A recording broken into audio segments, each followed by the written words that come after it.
Hello നമസ്കാരം, എല്ലാവർക്കും സുഖം തന്നെയല്ലേ? എല്ലാവർക്കും മിയാസ് ഫുഡ് ബുക്കിലേക്ക് സ്വാഗതം. വാലന്റൈൻസ് ഡേ സ്പെഷ്യൽ ആയിട്ടുള്ള തൃശ്ശൂർ സ്റ്റൈൽ ഒരു കിണ്ണത്തപ്പത്തിൻ്റെ റെസിപ്പി ആയിട്ടാണ് കേട്ടോ വന്നിട്ടുള്ളത്. പെട്ടെന്ന് തന്നെ ഉണ്ടാക്കിയെടുക്കാൻ പറ്റുന്ന വളരെയധികം ടേസ്റ്റിയുള്ള ഒരു കിണ്ണത്തപ്പ റെസിപ്പിയാണ്. അപ്പോൾ നിങ്ങൾ എല്ലാവരും ട്രൈ ചെയ്ത് നോക്കണം. എങ്ങനെയാണ് പെട്ടെന്ന് തന്നെ നല്ല ടേസ്റ്റിയായ കിണ്ണത്തപ്പം ഉണ്ടാക്കാമെന്ന് നോക്കാം. ഒരു മിക്സിയുടെ ജാർ എടുത്തിട്ടുണ്ട്. അതിലേക്ക് ഒരു അരമുറി തേങ്ങയാണ് ഞാൻ ചേർത്ത് കൊടുത്തിട്ടുള്ളത്. അപ്പം ഞാൻ ഇപ്പോൾ ഓൾറെഡി എനിക്ക് ഫ്രിഡ്ജിൽ വെച്ച തേങ്ങയാണ്. അപ്പം ഞാൻ ഫ്രിഡ്ജിൽ നിന്ന് നേരത്തെ കൂട്ടി തന്നെ പുറത്ത് വെച്ചിട്ട് തണവ് വിട്ടതാണ്. എങ്കിൽ പോലും ചെറിയൊരു തണവ് ഉണ്ടാവാണ്ടിരിക്കാൻ വേണ്ടിയിട്ട് ഇളം ചൂടുള്ള വെള്ളമാണ് ഇതിലേക്ക് ഒഴിച്ചു കൊടുക്കുന്നത്. അതിനുശേഷം ഞാനിതൊന്ന് മിക്സിയിൽ അടിച്ചെടുക്കാൻ പോവാണ്. ഇപ്പോൾ തേങ്ങ നന്നായി അടിച്ചെടുത്തിട്ടുണ്ട്. ഞാനൊരു സ്റ്റെയിനറിലേക്ക് ഇത് മാറ്റി കൊടുക്കുകയാണ് ഒന്ന് അരിച്ചെടുക്കാൻ വേണ്ടിയിട്ട്. അപ്പൊ ഞാനൊരു ബൗളിലേക്ക് അരിച്ചെടുത്തിട്ടുണ്ട്. അപ്പൊ നമുക്കതൊരു ഗ്ലാസ്സിലേക്ക് ഒഴിച്ചു കൊടുക്കാം. ഈ ഒരു ഗ്ലാസ് കൊണ്ട് ഒരു 1/4 ഗ്ലാസ് പാലാണ് കെട്ടിയിട്ടുള്ളത്. അപ്പൊ നമ്മൾ ഈ കിണ്ണത്തപ്പം ഉണ്ടാക്കാൻ വേണ്ടിയിട്ട് തമ്പാല് മാത്രമാണ് എടുക്കുള്ളൂ. അപ്പൊ നമുക്ക് അതൊരു സൈഡിലേക്ക് നീക്കി വെക്കണം. അപ്പൊ ഞാൻ ആദ്യം തന്നെ ഒരു ബൗൾ എടുക്കുകയാണ്. അപ്പൊ ഇതിലേക്ക് നമുക്ക് ഈ തമ്പാലാണ് ആദ്യം തന്നെ ഞാൻ ഒഴിച്ചു കൊടുക്കാൻ പോകുന്നത്. അപ്പൊ അതിൽ നിന്ന് ഒരു ടേബിൾ സ്പൂൺ പാല് നീക്കി വെക്കുകയാണ്. കണ്ടില്ലേ?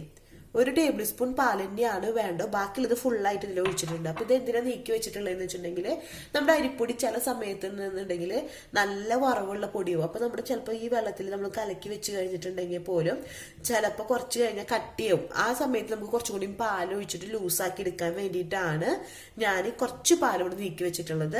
ഇതിലേക്ക് നമുക്കൊരു നുള്ളുപ്പ്, അധികം ഉപ്പൊന്നും വേണ്ട, ഒരു നുള്ള് മധുരം ബാലൻസ് ചെയ്യാൻ വേണ്ടിയിട്ട് ഒരു നുള്ളുപ്പ് തന്നെയാണ് ചേർത്ത് കൊടുത്തിട്ടുള്ളത്. അതേപോലെ തന്നെ ഇതിലേക്ക് പഞ്ചസാര ചേർത്ത് കൊടുക്കാണ്. അപ്പൊ ഞാൻ ചേർത്ത് കൊടുത്തിട്ട് ഞാൻ എത്രയാണ് എന്ന് പറയാം. ആദ്യം തന്നെ ഒരു 3 ടേബിൾ സ്പൂൺ പഞ്ചസാരയാണ് ഇതിലേക്ക് ചേർത്ത് കൊടുക്കുന്നത്. അതേപോലെ തന്നെ ഇതിലേക്ക് നല്ല ജീരകം ചേർത്ത് കൊടുക്കുന്നുണ്ട്. അപ്പൊ ഇതിലേക്ക് 1/4 ടീസ്പൂൺ നല്ല ജീരകം കൂടി ചേർത്ത് കൊടുത്തിട്ടുണ്ട്. ഇനി ഒരു സ്പൂൺ വെച്ചിട്ട് ജസ്റ്റ് ഒന്ന് മിക്സ് ചെയ്ത് കൊടുക്കാണ്. നേരത്തെ തേങ്ങാപ്പാല് അളന്നെടുത്ത അതേ ഒരു ഗ്ലാസ് തന്നെയാണ്. സെയിം ഗ്ലാസ്സില് ഒരു 1/2 ഗ്ലാസ് അരിപ്പൊടിയാണ്. അപ്പൊ ഇടിയപ്പത്തിനും നൂലപ്പത്തിനും ഒക്കെ ഉണ്ടാക്കിയെടുക്കാൻ പറ്റുന്ന അരിപ്പൊടിയാണ്. അപ്പൊ അതിൽ നിന്ന് ഞാൻ കുറേശ്ശെ ചേർത്ത് കൊടുത്തിട്ട് മിക്സ് ചെയ്ത് കൊടുക്കാണ്. ഇപ്പൊ നിങ്ങൾ എടുക്കുന്ന വറുത്ത അരിപ്പൊടിയിൽ തരി കൂടുതലാണെന്നുണ്ടെങ്കിൽ നിങ്ങളൊന്ന് അരിച്ചു കൊടുക്കുകയാണെന്നുണ്ടെങ്കിൽ കുറച്ചും കൂടി നല്ലതാണ്.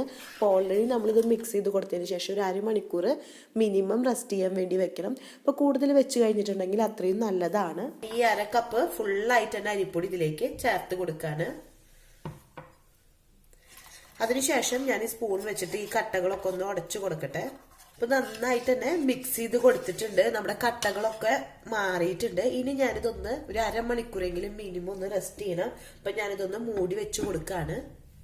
ഇപ്പൊ ഒരു 1/2 മണിക്കൂർ കഴിഞ്ഞിട്ടുണ്ട്. നമുക്ക് ഒന്നുകൂടി ഒന്ന് മിക്സ് ചെയ്ത് കൊടുക്കാം.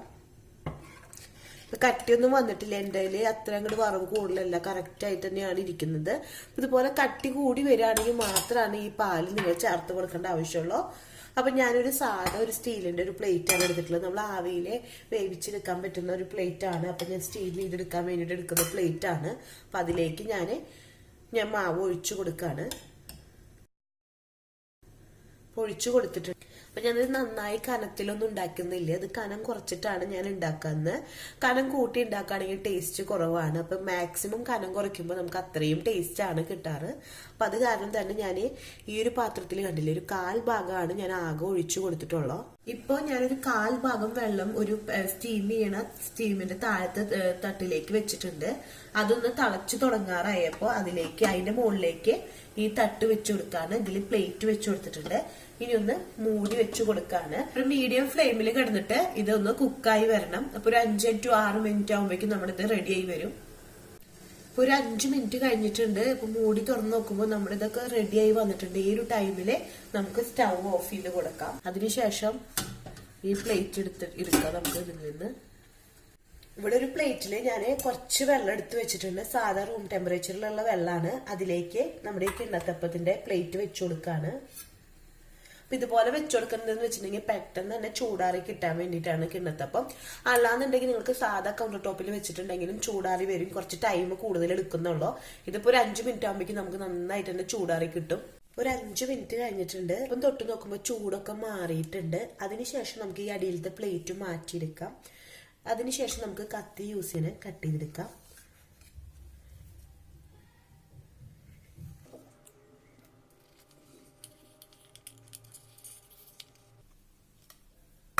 നമുക്കിതൊരു സർവിങ് പ്ലേറ്റിലേക്ക് ചേഞ്ച് ചെയ്ത് കൊടുക്കാം. അപ്പോൾ കിണ്ണത്തപ്പം ഞാനൊരു സർവിങ് പ്ലേറ്റിലേക്ക് ചേഞ്ച് ചെയ്ത് കൊടുത്തിട്ടുണ്ട്. അപ്പോൾ ഞാൻ ഉണ്ടാക്കിയ ആ പ്ലേറ്റിൽ തന്നെയാണ് ബാക്കിയുള്ള മാവ് ഒഴിച്ചിട്ട് ഞാൻ വീണ്ടും സ്റ്റീം ചെയ്യാൻ വേണ്ടിയിട്ട് വെക്കുന്നത്. അപ്പം ഞാൻ ഇവിടെ കിണ്ണത്തപ്പം ഹാർട്ട് ഷേപ്പിലൊന്ന് കട്ട് ചെയ്തെടുത്തിട്ടുണ്ട്, വാലന്റൈൻസ് ഡേ സ്പെഷ്യലായിട്ട്. അല്ലാത്ത കിണ്ണത്തപ്പം നമ്മൾ സാധാ പോലെ തന്നെ ഇവിടെ ഇരിക്കുന്നുണ്ട്. മാക്സിമം കനം കുറച്ചിട്ട് തന്നെയാണ് ഞാൻ കിണ്ണത്തപ്പം ഉണ്ടാക്കിയിട്ടുള്ളത്. നിങ്ങൾക്ക് കനം കാണുമ്പോഴും അറിയാൻ പറ്റുന്നുണ്ടാവും. അപ്പം എത്ര കനം കുറയ്ക്കുന്നു അത്രയും ടേസ്റ്റ് കൂടും. അപ്പം ഞാനിതൊന്ന് മോളിക്ക് ആക്കിയിട്ട് വെച്ച് കൊടുത്തിട്ടുണ്ട്. അപ്പോൾ നമ്മുടെ കിണ്ണത്തപ്പം ഉണ്ടാക്കിയെടുക്കാൻ പെട്ടെന്ന് തന്നെ ഉണ്ടാക്കിയെടുക്കാൻ പറ്റുന്ന നല്ലൊരു ടേസ്റ്റ് ഉള്ളതാണ്. അപ്പോൾ നിങ്ങൾക്ക് മധുരം അധികം താല്പര്യം ഇല്ലാത്തവർ കാണുന്നുണ്ടെങ്കിൽ ഇപ്പോൾ 3 ടേബിൾ സ്പൂൺ ഉള്ളത് കുറച്ച് കുറവാണെങ്കിലും ചേർത്ത് കൊടുക്കാം.